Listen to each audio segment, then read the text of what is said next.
Pedro, abre a porta aí para mim. O senhor está com a chave. Aí São Pedro fala: não, vai para o purgatório, miserável. Coitado do católico, mas graças a Deus que para nós o caminho para a salvação é muito curto, muito fácil, muito perto. É só receber Jesus Cristo como único Salvador.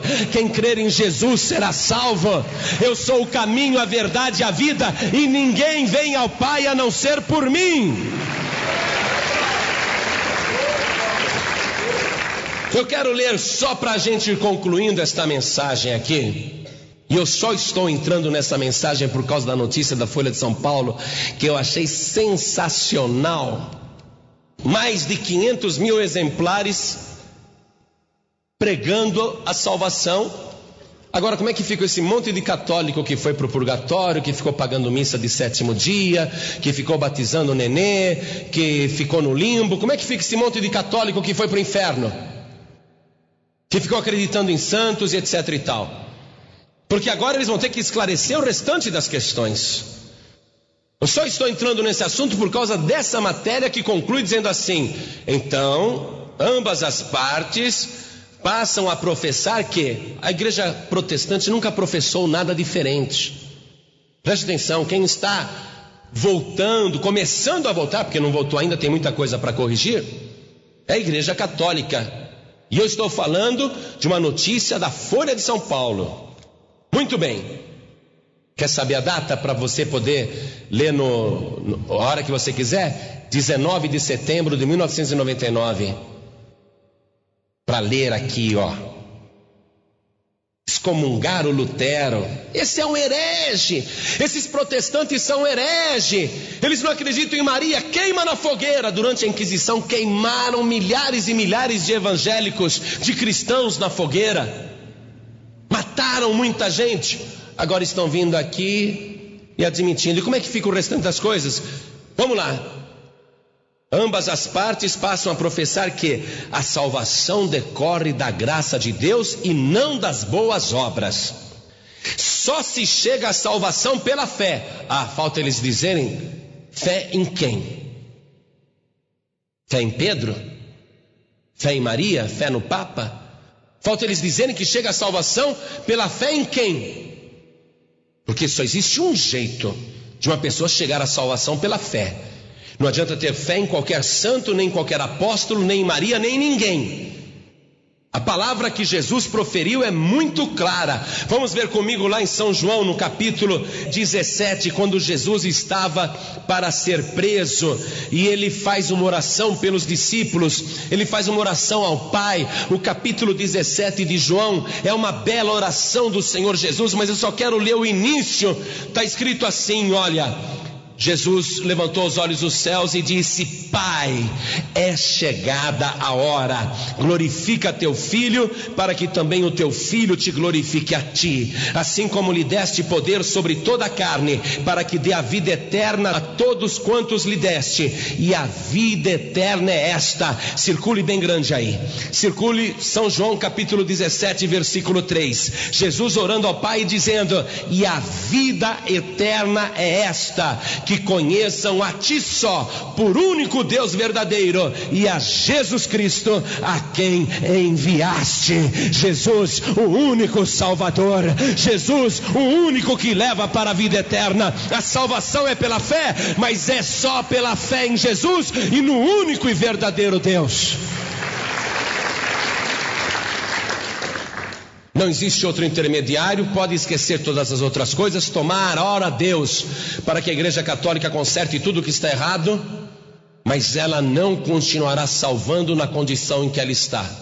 Não continuará salvando, porque tanto a minha Bíblia, como a tua Bíblia, como a nossa Bíblia, seja católica ou protestante, ela diz o seguinte: Atos dos Apóstolos, capítulo 4, no versículo 12: e em nenhum outro há salvação, porque também debaixo do céu nenhum outro nome há dado entre os homens pelo qual devamos ser salvos.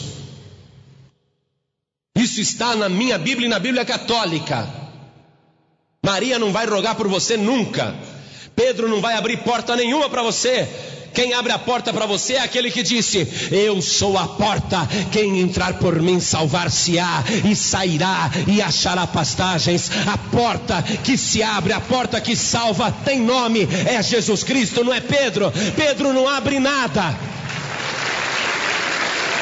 E em nenhum outro, atenção, nenhum outro. E aí eu quero também que você exclua Buda, quero que você exclua Maomé, quero que você exclua Confúcio, quero que você exclua Iemanjá, quero que você exclua a reencarnação, exclua tudo, porque em nenhum outro há salvação, porque também debaixo do céu nenhum outro nome há dado entre os homens pelo qual devamos ser salvos. E para concluir a mensagem, eu quero abrir aqui a primeira carta que o apóstolo Paulo escreveu a Timóteo, no capítulo 2 e no versículo 3 em diante.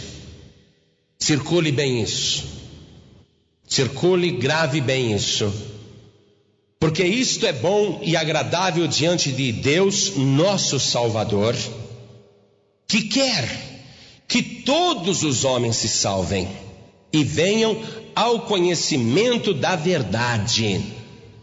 Porque há um só Deus e um só mediador entre Deus e os homens, Jesus Cristo, homem, o qual se deu a si mesmo em preço de redenção por todos, para servir de testemunho a seu tempo. Amado, estas palavras que nós estamos proferindo com a ajuda da Folha de São Paulo, louvado seja Deus. Estas palavras que nós estamos proferindo, que já foram ditas desde o princípio por Jesus, que foram pregadas pelos apóstolos, que foram anunciadas por aqueles que não aceitaram o erro nem a mentira, aqueles que conheciam a verdade, aqueles que preservaram o evangelho durante anos, aqueles que esconderam a Bíblia para que os padres não as queimassem. Nós devemos a eles muitas coisas.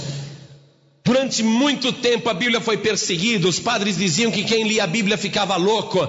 Aqui no Brasil queimaram pilhas e pilhas de Bíblia, mas essa palavra não pôde ser destruída, porque não é a palavra do homem, é a palavra do Deus Todo-Poderoso. E Deus continua proclamando: eu quero que todos os homens cheguem ao conhecimento da verdade. Conhecereis a verdade e a verdade vos libertará. Deus continua querendo salvar. Ele quer que os homens conheçam essa única verdade. Há um só Deus e um só mediador entre Deus e os homens, Jesus Cristo, homem, o qual se deu a si mesmo em preço de redenção por todos. Foi o único que se deu em preço de redenção. Esquece os outros, não tem outro Salvador. Que bênção, que bênção. Deus quer que todos os homens cheguem ao conhecimento da verdade. Deus quer que todos os homens se salvem. Olha bem, não existe purgatório nem limbo, meu amigo, minha amiga. Existe essa verdade aqui que você acabou de ouvir. A salvação não é pelas obras, não. A salvação é pela fé, pela graça. Efésios capítulo 2, versículo 8 e o 9 diz assim: porque pela graça sois salvos mediante a fé, e isto não vem de vós, é dom de Deus, presente de Deus, não vem das obras para que ninguém se glorie. Sabe, ninguém vai ficar se gloriando. Eu sou salvo porque eu dei muita esmola. Eu fui salvo porque eu fiz muita caridade. Eu fui salvo porque eu dei muito dinheiro para a igreja. Quando alguém estiver vestido de branco lá na glória, andando com uma coroa na cabeça, com vestes resplandecentes, quando alguém estiver ali pisando aquelas ruas de ouro, ninguém vai se gloriar dizendo: eu estou aqui porque eu mereço, mas todos estarão glorificando o nome do Senhor Jesus e dizendo: eu fui salvo porque Jesus morreu por mim na cruz do Calvário. Eu estou aqui porque fui salvo pela graça, foi presente de Deus. Eu acreditei, não é porque eu merecia, foi porque Jesus me salvou. Pela graça sois salvos, mediante a fé. Isto não vem de vós, é dom de Deus. Não vem das obras para que ninguém se glorie. Como é que eu faço, pastor, para ser salvo? Aquilo que Jesus disse, aquilo que o Evangelho diz, aquilo que a palavra de Deus diz.